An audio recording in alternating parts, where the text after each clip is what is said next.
Салам достор, кандайсыңар? Мен атым Асель. Мен бүгүн силерге өзүмдүн машинкам Janome 1522 RD тууралуу айтып берем. Айта кетейин, RD бул өң эле. Мына башка дагы 3-4 өңү бар болчу, бирок мен ушул кызылын тандап алгам.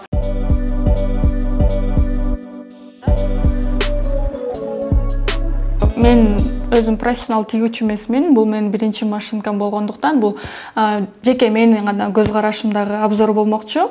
Видеону толугу менен көрүп, өзүңүздөрдүн пикирлерди дагы жазып кетүүгө чакырамын. Алгач Janome'нин тарыхына токтоло кетсек, бул Япониянын өндүрүшүнөн чыккан машинка. Janome эң ири тигүүчү машиналарды чыгаруучу компания болуп эсептелинет. Өзүнүн заводдору Тайванда, Таиландда, Японияда жана башка жерлерде бар.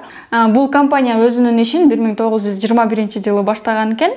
Эсептегенде 100 жыл мурун баштаган машинка экен. Демек, бул аябай ишеничтүү, көптөгөн адамдар колдонгон компаниядан чыккан машинка.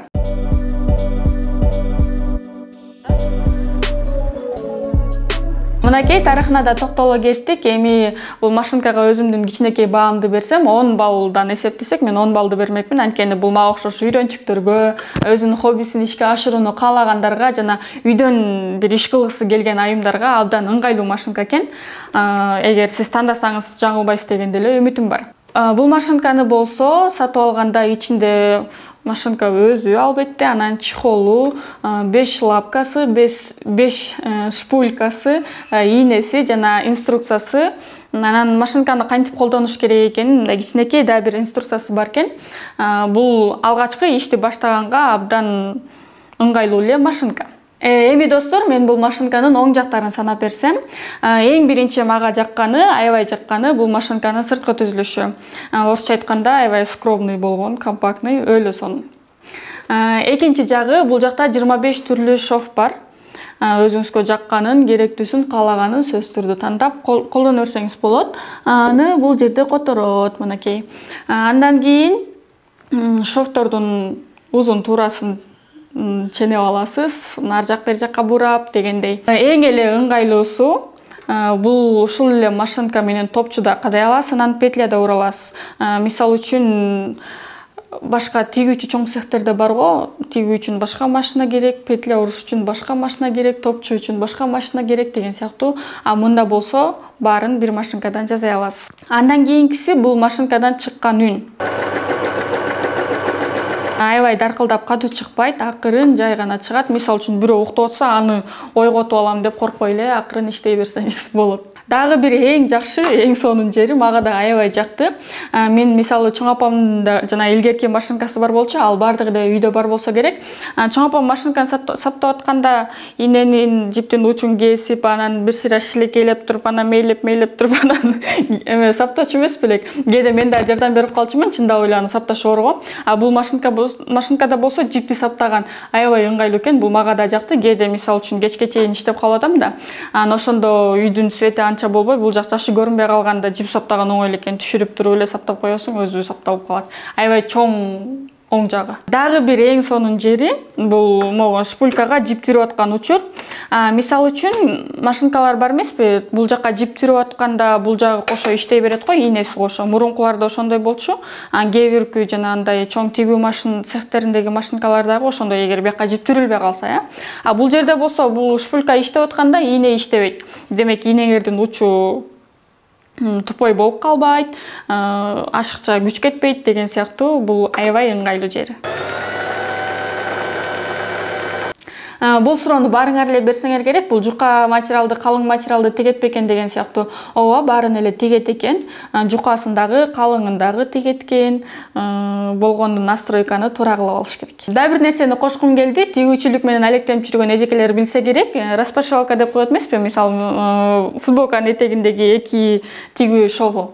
Бул машинкадан ошону кылса болот экен. Бул аябай эң чоң оң жактарынын бири деп дагы айта алам.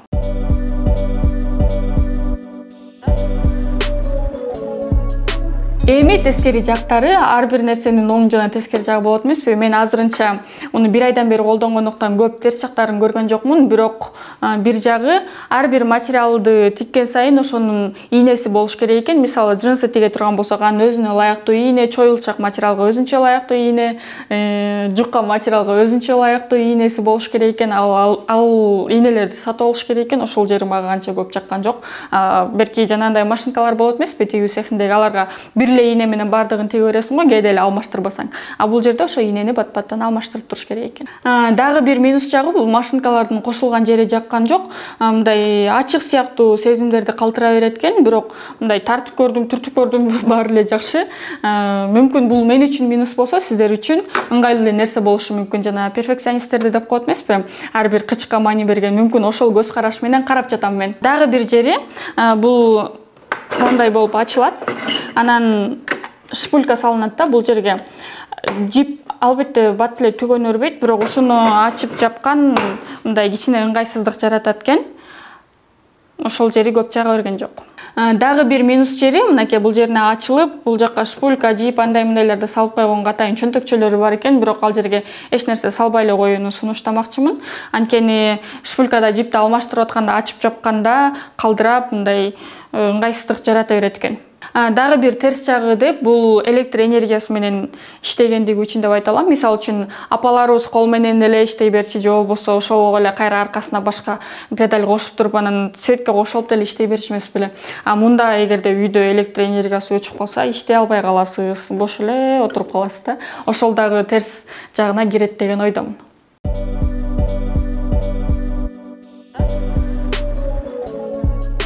Мынакей көрөрмандар, мен бүгүн сиздерге өзүмдүн Janoma 1522 RD машинкасынын оң жана терс жактарын санап бердим. Бул видео сиздерге пайдалуу болот деген ишеничтемин. Эгерде сиздер мындай машинкалардын оң жана терс жактарын билсеңиздер, комментарийге сөзсүз түрдө калтырыңыздар. Менин кийинки планым оверлокту кантип туура тандаса болот деген суроого жооп берүү үчүн видео тартайын деп жатам. Эгерде сиздерге кызыктуу болсо, плюс же болбосо кызыктуу деген сөздү комментарийге жазып калтырыңыздар. Мен сөзсүз түрдө аракет кылып бул видеодон дагы кызыктуу кылганга болгон күчүмдү жумшайм. Саламатта калгыла.